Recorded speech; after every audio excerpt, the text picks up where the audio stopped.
Good afternoon, and thank you for joining us today. I'm Sergeant Sandasha Bao, one of the Media Relations Officers with the London Police Service. Today, we will be providing an update in relation to an ongoing sexual assault investigation dating back to 2018. We ask that you please hold all of your questions until the end of the press conference. We have microphones set up at the left and the right side of the room, and at that time, we ask that you line up behind one of the microphones. Please provide your full name, the media outlet that you're with, as well as who your question is directed towards.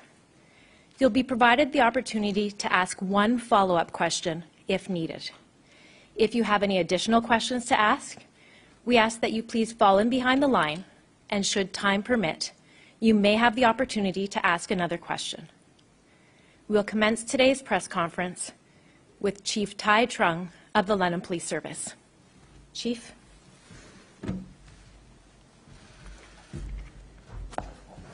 Thank you, Sandasha. Good afternoon, everyone, and thank you for coming. I'm here today to share with you the results of an investigative review ordered in July of 2022 by now retired Chief Steve Williams into a 2018 sexual assault investigation. I will refer to the individual at the center of this case as the victim, in accordance with her wishes, rather than using terms such as complainant or survivor. This case stems from an incident on the evening of June 18, 2018 in downtown London, involving players of the Canadian junior hockey team who were in the city to attend a Hockey Canada event. After the event, the accused and several teammates met the victim at a downtown bar and later invited her to a hotel room where the sexual assault by the individuals now charged took place. The initial investigation conducted from June 2018 to February 2019 concluded without charges, as it was determined by investigators at that time that there were insufficient grounds to lay a charge.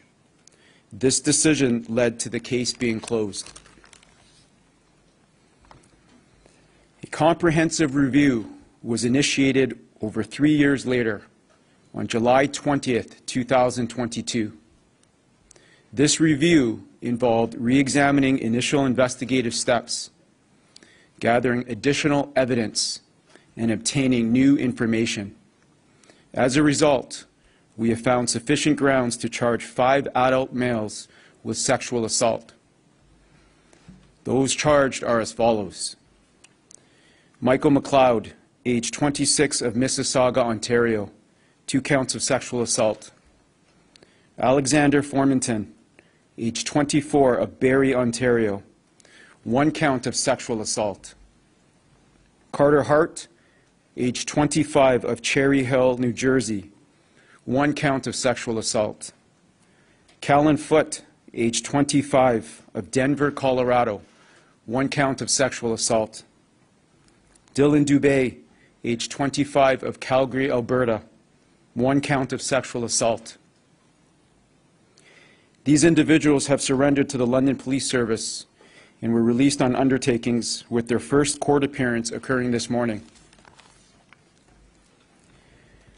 This investigation has been a lengthy and complex process. I want to recognize and acknowledge the victim for her courage and her incredible strength throughout. I know there are questions regarding the initial investigation and the findings of the 2022 review. It is important to understand that as the Chief of Police, while I am committed to transparency and accountability, I must also ensure that I do not compromise the ongoing legal process. There is a place and there is a time for me to provide those answers, and that time is not now. Therefore, I cannot discuss details that are now part of the case before the courts. I assure you that I will provide more information once these legal proceedings allow. The presumption of innocence until proven guilty is a cornerstone of our justice system, and it applies to the 5 accused. But right now, our organization is focused on supporting the victim and upholding the integrity of the criminal trial process. Today's charges are a critical step as we move forward. As Chief of the London Police Service, I assure you of our commitment to investigating all allegations of sexual violence with a trauma-informed and victim-centered approach. I have full confidence in our sexual assault and child abuse section, led by Detective Sergeant Catherine Dan, who will provide more details shortly. But before I introduce Detective Sergeant Dan, I want to extend, on behalf of the London Police Service, my sincerest apology to the victim, to her family, for the amount of time that it has taken to reach this point. As a police officer working in this space for many, many years, I can tell you that this is a difficult situation for all victims and survivors of sexual violence. I will now introduce Detective Sergeant Catherine Dan to provide further details of this investigation.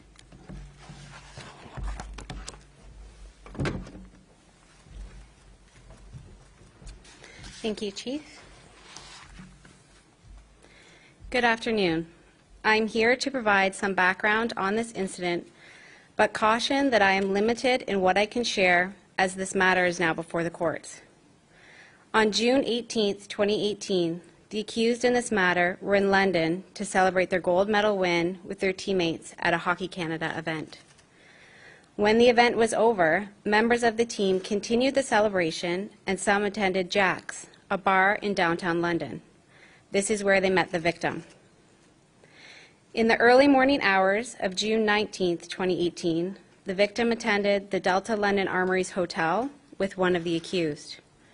The other 4 accused attended the same hotel, and this is where the offense took place. Later that morning, our service received a phone call from an individual related to the victim in this matter, seeking advice regarding a sexual assault. As a result of the information disclosed, the following day the report was assigned to the Sexual Assault and Child Abuse section, the caller was contacted for further information, and the investigation commenced. The victim provided a statement to police within days of the initial report. In February of 2019, the investigation was concluded and no charges were laid.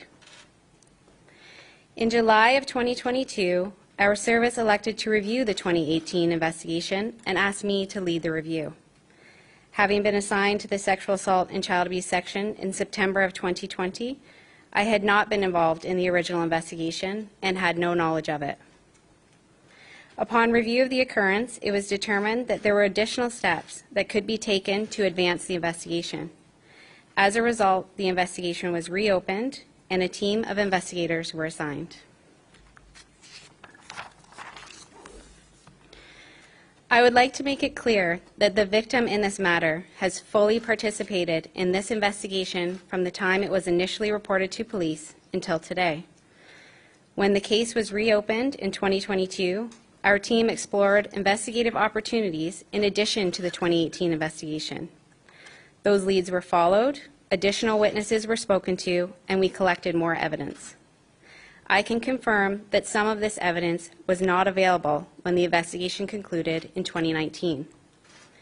This is one investigation, not 2. The evidence that was collected in 2018 and 2019 was used in combination with newly gathered evidence to form reasonable and probable grounds to charge these 5 individuals with sexual assault. I understand it has taken a long time to reach this conclusion, and I thank the victim for her patience. Police services are obligated to follow required processes to gain access to certain evidence, and these processes can take many months. Police must take this time to ensure the investigation is thorough and to ensure that we have obtained all the evidence that is available to us. We would like to thank those who have cooperated with the investigation and also encourage anyone who may have information about this incident to contact the London Police Service. There may be witnesses who were at Jack's or the Delta London Armories Hotel that same evening. If you have information related to this investigation, I urge you to contact our police service. We acknowledge that there is always room for improvement in the response to sexual violence. We know that most sexual assaults are not reported to the police. The London Police Service is committed to improving our response to sexual violence. We demonstrate this commitment by listening to our community partners who share their thoughts and input about our investigations. We research what other communities are doing to create new initiatives that improve our service to victims and survivors in London. We regularly review our internal procedure related to sexual offenses to ensure a consistent, trauma-informed, and victim-centric approach. I understand that today's announcement may be upsetting or re-traumatizing for other victims and survivors of sexual assault. I encourage those impacted today to seek support from family, friends, or your local community support resources. I will now read a statement from Karen Bellemere, the legal representative for EM. It takes an incredible amount of courage for any survivor of sexual assault to report to the police and participate in the criminal justice system. That is certainly true for EM. Yet, she remains committed to see this process through. We simply ask that the media and others respect her privacy and her dignity as this matter proceeds through the court process. Thank you. Thank you, Chief Trunk. And thank you, Detective Sergeant Dan. We'll now take questions. If you would just line up behind one of the two microphones on the left or the right side, and just a reminder, state your full name, the media outlet that you're with, as well as who the question is directed towards. You will be allotted one follow-up question if needed, and after that, we ask that you please fall to the back of the line, and should time permit, you may be offered the opportunity to ask another question. And we'll start over here. My question's for the Chief. Is this on? Can you hear me, Chief? Yes, I can. My name's Rick Westhead. I work with TSN in Toronto. And my question is, did the London Police review of this case in the summer of 2022 determine that the initial investigation met the standards of your department? I can tell you that, as I stated earlier today, that I can't speak about those intricate details from 2018 and what the review brought forward, as it is one investigation, it is not two investigations, and everyone involved in the 2018 investigation are potentially witnesses to the current prosecution, including those individuals that have now taken over the investigation. Okay, quick follow-up. I spoke earlier today with an official with the London Abused Women's Center, and I learned that every month they're receiving 60 new clients. And I was told that already before this case that the trust with the London Police has been frayed and is fragile. And I wonder how you can go about trying to rebuild trust with victims, alleged victims out there who look at a case like this where it's taken almost 6 years to get to this point and wonder whether anything tangible will come of their complaint. It's a very good question, sir. And I will tell you that police services are constantly striving to do the best that they can do. Anybody in leadership is striving to make sure that those who depend on them, such as the community, such as the membership, are supported. This is no different.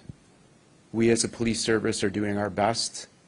We will continue to do our best to make sure that we become better and better every day. This is a widespread problem, and when I say a widespread problem, it's community trust in police. Leaders, organizations have to work very hard every day to build trust in the community. Community safety is a shared responsibility. It is not just the responsibility of the police. We know that, and we know we cannot make communities safe without our community partners, such as the ones we have in this city. And I can tell you, priority for me since I've arrived, everybody in the organization knows this. Community trust, strengthening and building community trust is a big priority for us. And we're going to work towards building the trust and repairing some relationships that need further development. Thank you. Okay, we're going to move over to this side of the room. Go ahead. Robin Doolittle from the Globe and Mail, and this is for Detective Dan. Mike McLeod is charged with being a party to a sexual offense. Can you describe why that charge was laid? Yeah, so the one charge he was laid with is in relation to his own actions, and the party to the offense charge is in relation to aiding someone else in committing the offense. So what is the behavior that would have involved aiding? I can't disclose any details about that because the case is before the courts. Okay. I'm sorry, one follow-up question, if you would like to move just Yep. to the end. I have a follow-up question now. In your statement, you mentioned that some of the evidence in the initial investigation wasn't available. Do you mean available or uncovered at the time? I don't think I can answer that question. I'm sorry. I know this is going to be frustrating for everyone. Everyone wants answers, but I cannot compromise the investigation by providing specific details. Okay. Okay, we're going to move over to this side of the room. Thank you. For the Chief, Mark Douglas from City News. Chief, you're apologizing to the victim for the time it took to lay the charge. You're not apologizing for the course of the investigation, and you're saying this morning it's 2 investigations, not 1. Did London Police make a mistake in 2019 in not laying a charge? And can you explain to us specifically why or why not? So actually, it's 1 investigation, not 2. And I'm apologizing to the victim and to her family because it's taken this long. This should not take this long. It shouldn't take years and years for us, to arrive to the outcome of today. All victims of sexual violence in many forms, they should not have to wait this long. Thank you. Follow-up for Detective Sergeant Dan, if I may, please. Detective Sergeant, could you obviously cannot reveal the specific details of the evidence of what happened in the hotel room. I'm wondering, can you describe the spirit, the mood in the room? Was this, what was going on there? Was this a case of toxic masculinity just run amok? What was the situation there? I can't answer that question. I'm sorry. It's related to the evidence in the case. Okay, thank you. We'll move over to the left side of the room. Hi, question for the Chief. My name is Adrian Gobriel with CTV National News. Chief, Sergeant Dan has said that some of the evidence wasn't collected back in 2018, that steps could have been taken. Why haven't London Police handed over this investigation to another police force? And why do you believe the public should have any faith in London Police to carry out this investigation? Well, I'll tell you that the investigation was reviewed in 2022. And because of that review, we are here today. There's absolutely no need to turn the investigation over to any police service. I have the utmost confidence in this team, in this organization, and Detective Sergeant Dan. I can tell you that the unit, the sexual assault and child abuse section that we have today, currently, are the most dedicated investigators, the most trained investigators, and the most compassionate investigators we have. And I am confident in the leadership of Detective Sergeant Catherine Dan. I'll have a question for Detective Sergeant Dan. In previous police filings, there is a belief that there was more than just these 5 individuals allegedly in the room. Are other players from the 2018 Hockey Canada team cooperating with your investigation? And do you believe that there could be charges of other individuals as a result of your investigation? Thank you for the question. We have laid charges for all the charges that we have reasonable grounds for, and we've had varying levels of participation in the investigation, but I won't provide specifics about who cooperated and who didn't. Hi, Shauna Hunt with City News. So, I mean, would you consider this a failure? Was this woman failed by London police? The first investigation went nowhere. You said that she did cooperate the entire time. And I think Detective Dan, at one point you said that came to light that other steps could have been taken. Was this a failure on behalf of London police?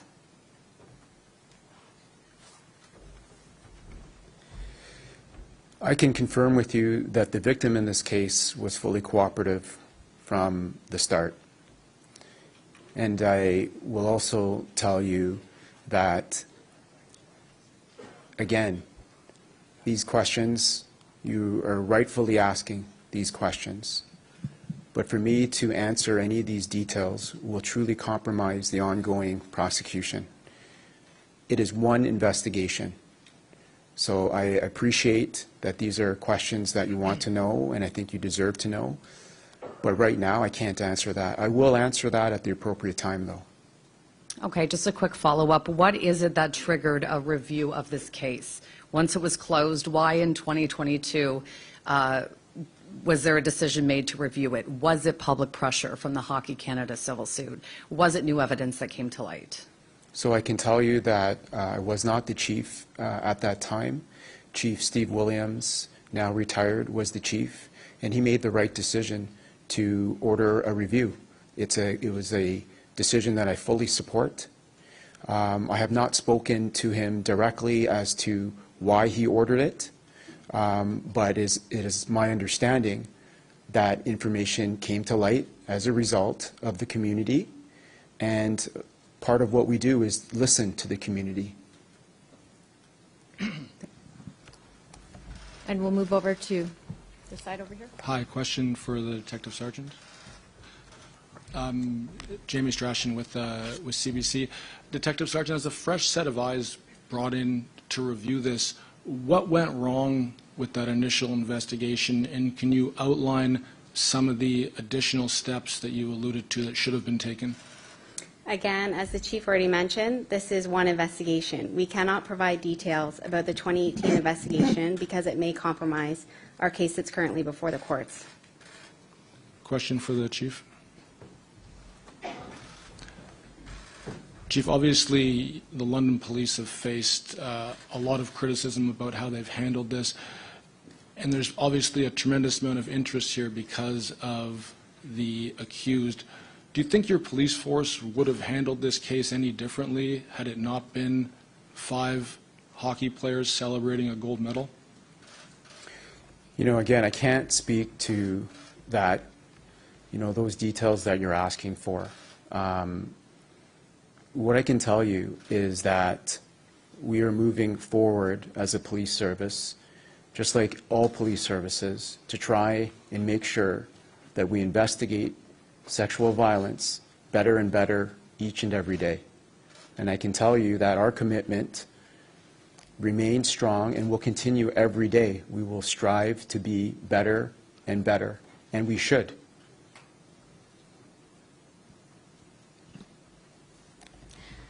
Hi there, Chief.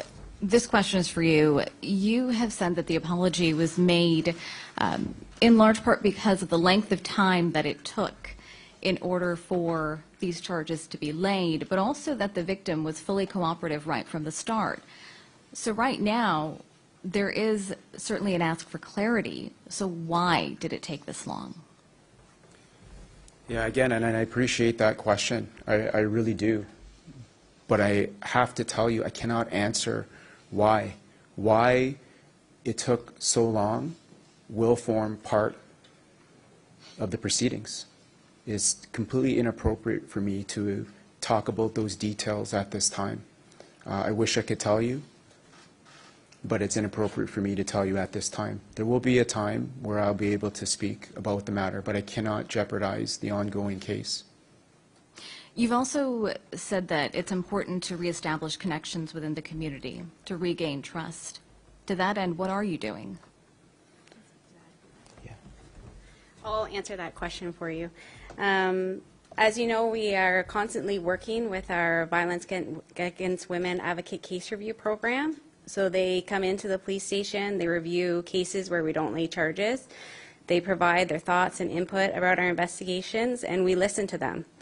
We also look at what other communities are doing, as I said, and see if we can start some new initiatives in London to improve the service we provide to our community. And we've implemented several projects over the last few years.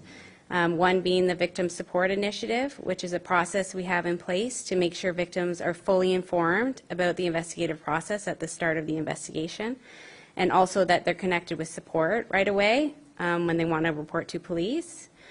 We recently partnered to open the Beacon House Child and Youth Advocacy Center, which supports child victims of sexual assault. And last year, we also launched the Speak Out tool, which is an anonymous reporting application for survivors of sexual violence. So over the last few years, I would say we have taken many steps to improve our response to sexual violence, and we continue to do so. Elaine Shercliffe, Full Press Hockey. This question is for both of you, whoever can answer it. I heard the list you just laid out. But as we all know, this has become a problem within hockey. Have you guys reached out to youth hockey organizations, junior organizations, even at the pro level, to go in and discuss consent with them and how all of that would work when it comes to sexual assault? I can answer that question. So during this investigation, of course, we're not investigating the culture as a whole. We're investigating what happened in that hotel room. But I will confirm that my team does deliver presentations to the community, and that does include hockey teams and affiliated teams. Okay, and then a follow-up. Sure. You had said right now you have charges laid out, but is it possible that as the investigation is going on, there will be more charges laid? I can't answer that. Like I said, we have laid all the charges that we have reasonable grounds for. Okay, thank you. Hello, Paola Lavigio with the Canadian Press.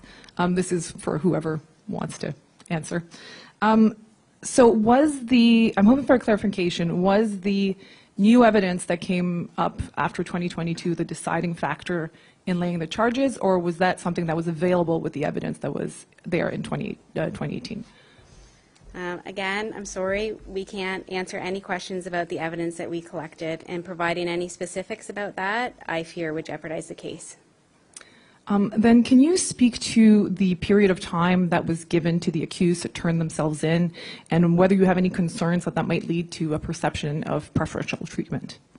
Yeah, it's not abnormal for us to arrange a time for people to turn themselves in to the police service. So we had contact with the lawyers representing the players or the subjects, and we set aside a date that would work for both of us to turn themselves in, and that is not an abnormal process. Is the 2 weeks a normal period of time? It's case specific, so I can't say if that's normal or abnormal. Like we make arrangements as we can for both sides.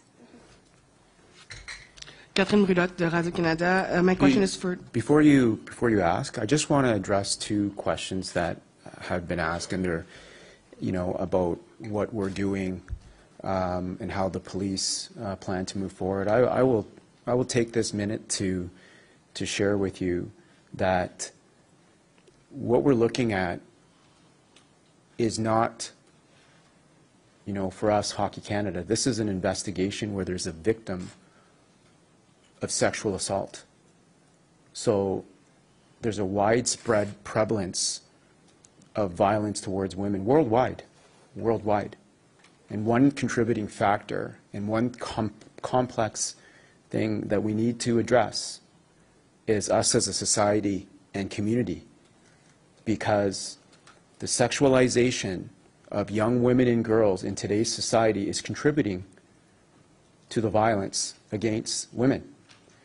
And part of it, and I'm not blaming the media, but I do want to highlight that how we portray young women and girls on TV, in music videos, how we write about them, magazine shoots, all that contributes to sexual violence and the normalization of what we're seeing. So I just want to share that with you, and I want you to understand that to me this is an investigation that involves a victim. I'm not a hockey player. I don't know nothing about hockey. This is a sexual assault investigation. Thanks. You can continue with your question. Yeah, my question is directly related to what you just said. As this press conference shows, and my colleagues pointed out, there's a very important public interest in this specific sexual assault investigation. But is your service considering or undergoing any other comprehensive reviews of sexual assault investigations that were concluded without any charge in a similar time frame? I can say, as I previously mentioned, we do have the Violence Against Women Advocate Case Review Committee who comes in to our police station and reviews our investigations where charges are not laid. And I would say it's not abnormal for us to reopen a case. If someone contacts our police service and shares that they had a negative experience during the reporting process or that there was an issue with the conclusion of the investigation, then absolutely we will take a second look. Can you comment on any specific case that may be under review right now? No, I can't. Thank you. Chief Trung, Craig Needles with Blackburn Media. You mentioned just now things in the media contributing to problems with the way women and girls are perceived and the way sexual violence is perceived. Wouldn't it be fair to say that taking nearly 6 years to lay a sexual assault charge in a high-profile case would also contribute to sexual violence against women? Yeah, that's a fair question. It's not something, as the Chief of Police, that I'm happy about, that it took 6 years. I truly am not happy about this whatsoever. I don't think any of our members are happy about this. And that is why I apologized to the victim and to her family. But I can assure you, I am confident that this will not happen again. And a follow-up for either you or Detective Sergeant Dan. According to EM's statement of claim, there were 8 players in the hotel room that night. And I know that you've been asked this question, but I haven't heard it ruled out at all. Could there be more charges here? Is that not happening, or is that still a possibility? Again, I will just say we've laid out the charges that we have reasonable grounds for at this time. So you can't say that there will or will not be any charges? You can't say I'm there not won't going to be? comment on that. Hi, Heather Wright, CTV News. I just wanted to ask a question about the party to the offense charge. Some of lawyers that we've spoken to say that that might indicate that there were 2 occurrences that night. Is that the case, or does this second charge relate to what happened in that room when all of the accused were present? This investigation involves 1 incident and 1 victim. Okay, and further, you mentioned the 5 accused were released with undertakings. Can you speak to what any of those undertakings might be? I can't provide any specifics. Undertakings are used when we feel confident that the conditions we can place on the accused will protect the victim and the witnesses in this matter. So you won't give any of those conditions? No. Dale Carruthers from the London Free Press. My question is for Detective Sergeant Dan. You mentioned the Victim Advocate Case Review Committee. Did they review the case after the initial investigation? No, they did not. Is there a reason why?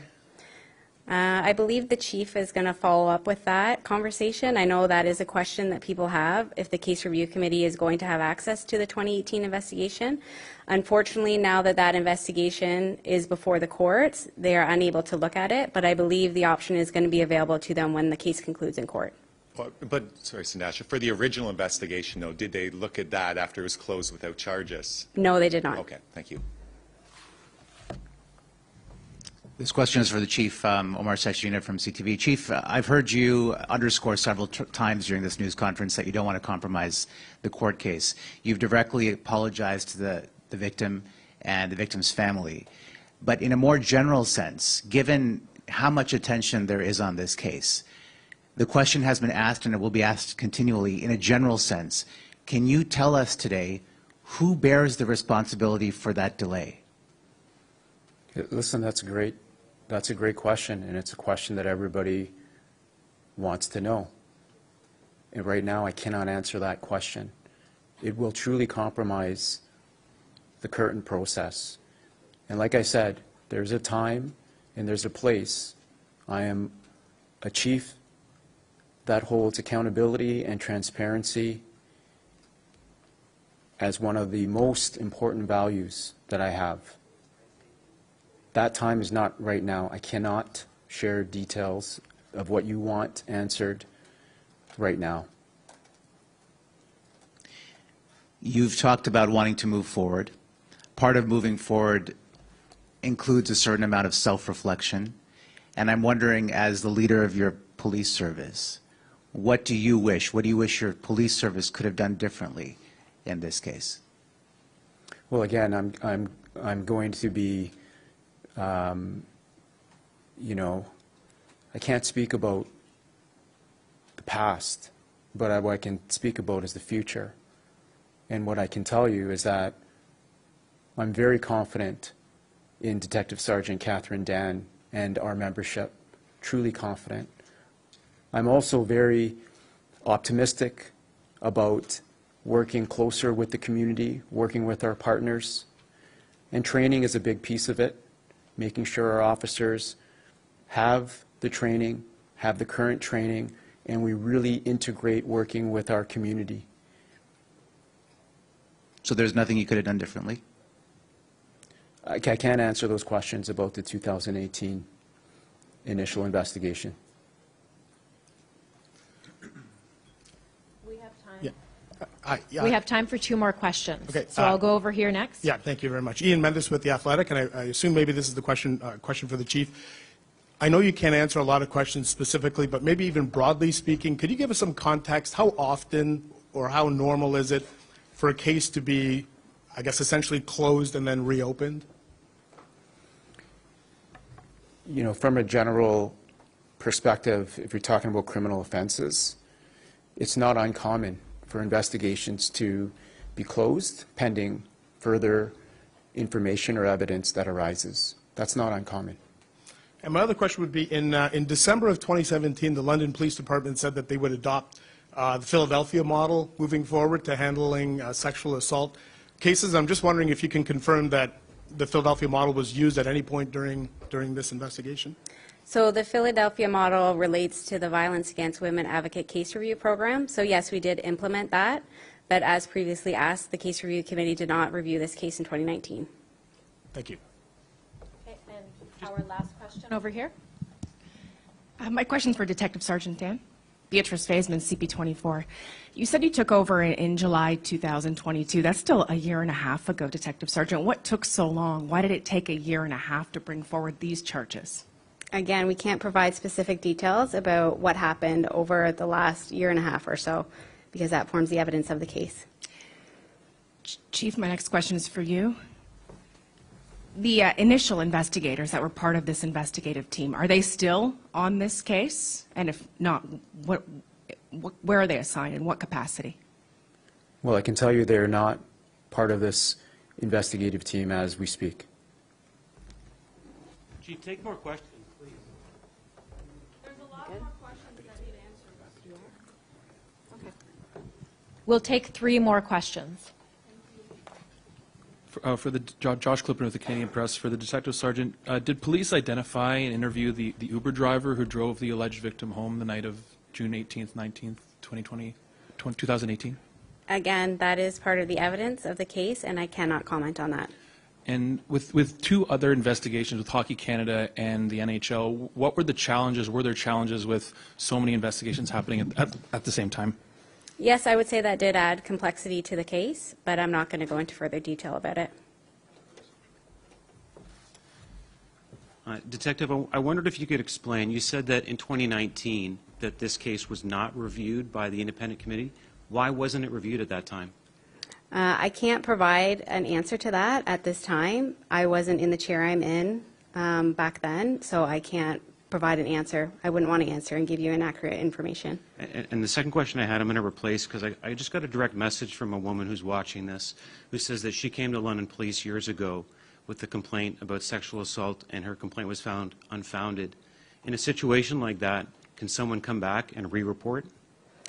I wouldn't call it a re-report, but as I said, if someone brings forward a concern about how their investigation was handled, they can either contact us or they can contact the Violence Against Women Case Review Program as well. There's many members that are in our community partners that they could reach out to and ask that the committee review it.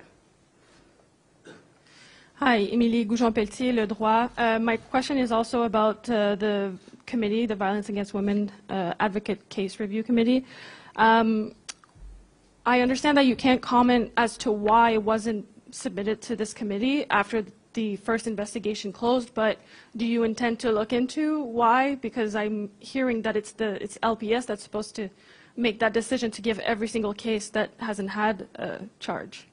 Yeah, that conversation I think will occur with the committee, and as I said, that we can't present the case to them at this time. Thank you.